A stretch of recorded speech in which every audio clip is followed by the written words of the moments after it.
আমরা অনেকেই কিন্তু মসজিদের গুরুত্ব বুঝি না। আমরা বুঝি না যে মসজিদে যে আমরা যদি সালাত আদায় করি, আমরা যদি আমাদের নামাজ আদায় করি, তাহলে আমাদের এটার জন্য আল্লাহ সুবহানাহু ওয়া তাআলা কিভাবে রিওয়ার্ড দিবেন, কিভাবে পুরস্কৃত করবেন। তাই আজকের আমার এই ভিডিও মসজিদ নিয়ে।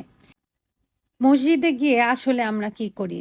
মসজিদে যেয়ে আমরা নামাজ আদায় করি, আমাদের সালাত আদায় করি এবং নামাজ হলো আমাদের ইসলামের সেকেন্ড পিলার, দ্বিতীয় স্তম্ভ।